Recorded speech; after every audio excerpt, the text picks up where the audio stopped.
आज की कहानी है दोगले ससुराल वाले। लखनऊ शहर में एक अन्नपूर्णा नाम की औरत के दो बच्चे थे, एक बेटा और बेटी। बेटे की शादी कर देती है। बेटी भी शादी लायक हो गई थी, इसलिए उसके लिए भी लड़का ढूंढ रही थी। एक दिन सुबह सुबह वो अपनी बहू को आवाज़ लगाते हुए कहती है, बहोरिया, आज खाना मिलेगा या नहीं? ये आजकल की बहुएं अभी शादी होकर आई है, इसकी तो नींद ही पूरी नहीं हो रही, पता नहीं कब उठेगी। शादी की थकान के कारण नेहा की आंख नहीं खुली। फिर वो अपनी सास की आवाज़ सुनती है तो फटाफट तैयार होकर रसोई में जाती है और अपनी सास से कहती है, हाँ mummy ji, I am so sorry. दरअसल थकान के कारण मेरी आँख ही नहीं खुली। मैं अभी फटाफट 10 मिनट में सबके लिए नाश्ता तैयार कर देती हूँ। बेचारी के हाथों की मेहंदी उतरी भी नहीं थी, उसकी सास ने उसे काम में लगा दिया। उनके इस बर्ताव से उसे बड़ा अजीब सा लग रहा था। वो फटाफट सबके लिए नाश्ता बनाती है और टेबल पर लगा देती है। सभी घर वाले खाना खाने बैठते हैं तो नेहा भी उनके साथ बैठने लगती है। तो उसकी सास अन्नपूर्णा उससे कहती है, वाह वाह वाह, क्या संस्कार हैं, माँ ने कुछ सिखाया नहीं क्या? जब सब घर वाले खाना खाकर उठ जाते हैं उसके बाद घर की औरतों को खाना खाना चाहिए। बैठ गई महारानी। तो उसका पति उसकी साइड लेते हुए कहता है, माँ क्या हो गया? अगर नेहा भी हमारे साथ ही खाना खा लेगी, उसे भी भूख लगी होगी, वैसे भी खाना तो उसने लगा ही दिया है टेबल पर। तो उसकी माँ इस पर हड़बड़ाते हुए कहती है, लो जी, 24 घंटे हुए नहीं है इसकी शादी हुए, लेने लग गया अपनी पत्नी की साइड। शर्म नहीं आ रही क्या? मैं रसोई में खाना बनाती थी तब तो तुझे कभी इस बात का एहसास नहीं हुआ, आज पत्नी ने खाना बनाया तो तुझे बड़ी उसकी दया आ गई। तो अन्नपूर्णा के पति भी अपने बेटे को डांटते हुए कहते हैं, चुप रहे एकदम, माँ से जुबान लड़ाना कब से सीख लिया? आगे एक शब्द नहीं बोलेगा, चुपचाप नाश्ता कर, अपने ड्यूटी जा।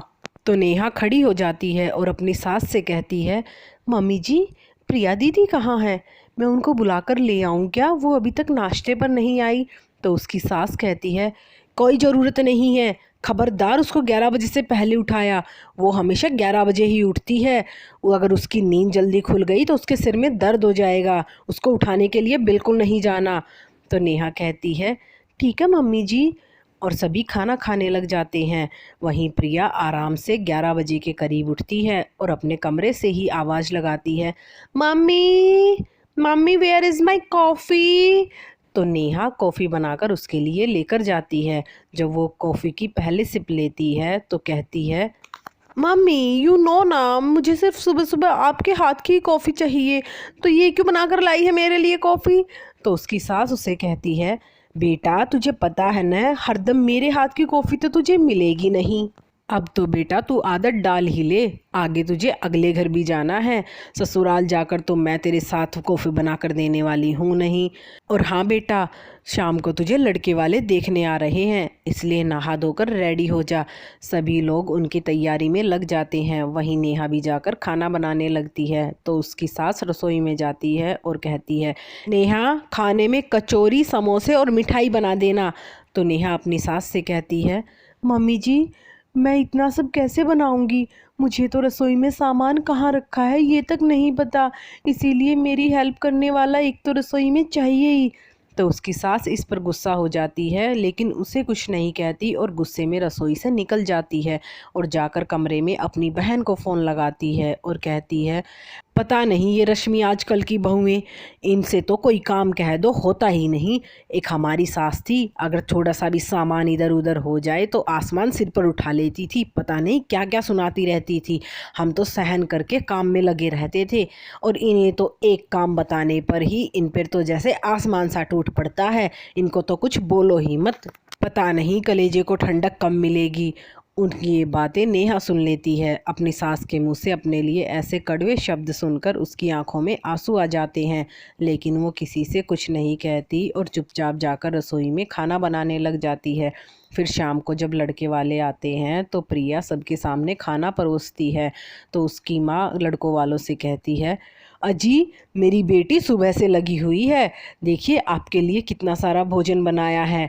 तो जो लड़के का पिता होता है वो कहता है, अरे वाह, इसके हाथों में तो अन्नपूर्णा का वास है, खाना बहुत ही स्वादिष्ट है। वो लोग प्रिया को पसंद कर लेते हैं और फिर उसकी शादी हो जाती है। जब वो ससुराल जाती है तो अन्नपूर्णा तो ऐसे हो जाती है जैसे उसके कलेजे से कोई टुकड़ा निकाल कर ले गया हो। तो नेहा अपनी सास से कहती है, मम्मी जी खा लीजिए ना खाना, कब तक नहीं खाएंगी? तो अन्नपूर्णा कहती है, नहीं बहू, मुझसे नहीं खाया जाएगा, मुझे तो प्रिया की बड़ी याद आ रही है। वो उस घर में सब संभाल तो लेगी ना, कहीं वो मेरी बेटी से ज़्यादा काम तो नहीं कराएंगे ना? तो इस पर नेहा कहती है, मम्मी जी सबको एक न एक दिन ससुराल जाना ही होता है, मैं भी तो इस घर में आई थी, आप उनकी इतनी चिंता मत करिए, सब अच्छा ही होगा।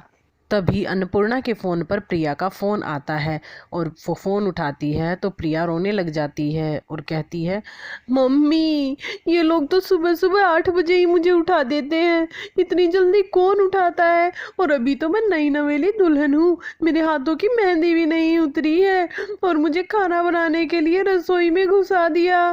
देखिए ना किन करम चलोगे यहाँ भेज दिया मुझे, मेरी तो ज़िंदगी बर्बाद हो गई है। तो इस पर अन्नपूर्णा कहती है, हाय हाय मेरी फूल जैसी बच्ची, कितना काम कराएंगे, कुछ दिन तो रेस्ट देना था, अभी अभी तो शुरुआत हुई है, बताओ एडजस्ट होने में टाइम तो लगता ही है। नेहा अपनी सास से कहती है, मम्मी जी दीदी को खाना बनाने के लिए बताइए ना कि कैसे बनाते हैं, वरना पहली रसोई नहीं बनाई तो सबको शक हो जाएगा, उन्हें पता चल जाएगा कि इन्हें खाना बनाना नहीं आता। तो अन्नपूर्णा अपनी बेटी को फ़ोन पर खीर बनाना सिखाती है। प्रिया अपने ससुराल वालों के लिए खीर बनाती है और उनके सामने परोसती है। फिर शाम को प्रिया फिर से फ़ोन करती है और अपनी माँ अन्नपूर्णा से कहती है, माँ देखिए ना, मेरे ससुराल वालों को तो छोड़िए, मेरा पति भी मेरा नहीं है, वो भी मेरी साइड नहीं लेता, मुश्किल से एक बार मेरी साइड ली थी तभी मेरी सास बोली बीवी के पल्लू से बंधा है। जैसे तैसे प्रिया एक हफ्ता ससुराल में बिताती है, फिर एक हफ्ते बाद अपना सामान पैक करती है और अटैची उठाकर अपने घर चली आती है और घर आते ही अपनी माँ और पिता से कहती है, मम्मी मैं और नहीं रह सकती उस घर में, उन लोगों ने तो मेरा जीना हराम कर दिया है, सारा दिन मुझसे काम कराते हैं और उनके ताने सुनो अलग से, मैं ऐसे लोगों के साथ नहीं रह सकती मम्मी, इसीलिए मैं छोड़कर आ गई हूँ। तो उसकी माँ उसे कहती है, आजा मेरी बच्ची, आजा मेरे गले लग जा, मेरे कलेजे का टुकड़ा, एक हफ्ता मैं इस घर में तेरे बगैर कैसे रही हूँ मुझे ही पता है, मेरी बच्ची अगर तुझे आना ही था तो मुझे बता देती, मैं राहुल को तुझे लेने के लिए भेज देती, तू इतना परेशान होकर आई है। तभी उसके पिता कहते हैं, अरे ऐसे छोटी छोटी बातों पर ससुराल छोड़कर थोड़े ही आते हैं, क्यों आई है, अपने ससुराल में क्यों नहीं रही? तो उसकी माँ कहती है, अजी बेटी को आए 2 सेकंड नहीं हुए हैं, बस आंखों में खटकने लग गई, वहाँ क्या मेरी बेटी उनके झूठे बर्तन मांजती, मेरी बेटी का नौकर लगी है उनकी। ऐसे ही शाम बीत जाती है। फिर अगले दिन पड़ोस की 2 औरतें आती हैं तो नेहा उनके लिए चाय नाश्ता लेकर आती है और वो दोनों में से एक औरत अन्नपूर्णा से कहती है, अरे अन्नपूर्णा हमने सुना है तेरी बेटी ससुराल से वापस आ गई है। तो दूसरी कहती है, सब भाग्य का दोष है, लेकिन प्रिया अब कहाँ जाएगी? तो उसकी माँ कहती है, कहाँ क्या जाएगी, हमारे घर में रहेगी, हमारी बेटी है, इस घर का उस पर भी हक है, बहुत जालिम थे वो लोग, सारा दिन मेरी बेटी से काम कराते, सुबह जल्दी भी उठा देते, सारा दिन काम करो, और इसका पति नाकारा, वो तो इसकी साइड भी नहीं लेता, साइड लेने लग जाए तो इसकी सास ताने देने लग जाती है कि बहू का गुलाम है। तो बताओ ऐसे में मेरी बेटी उस घर में कैसे रुकती?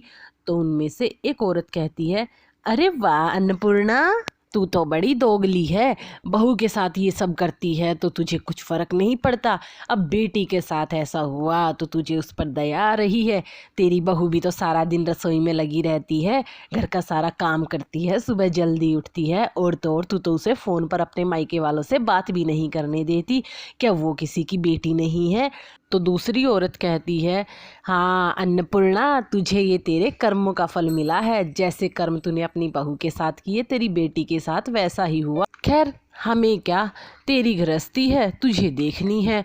तो वो औरतें वहाँ से चली जाती हैं। फिर उसके बाद अन्नपूर्णा की आंखों में उनकी बातें सोचकर आंसू आ जाते हैं और वो अपनी बहू से कहती है, मुझे माफ़ कर दे बेटा, मैंने तेरे साथ बहुत गलत किया। वो दोनों औरतें सही कह रही थी, आज के बाद मैं तुझ में और प्रिया में कोई फ़र्क नहीं करूँगी और मैं प्रिया के ससुराल में भी उसका घर बसा के रहूँगी। आजा मेरी बेटी, तू भी मेरे सीने से लग जा। और वो उसे गले से लगा लेती है। उसके बाद अन्नपूर्णा की बुद्धि ऐसे खुलती है, फिर वो प्रिया और नेहा में कभी भेदभाव नहीं करती, उसे अपनी बेटी की तरह ही रखती है।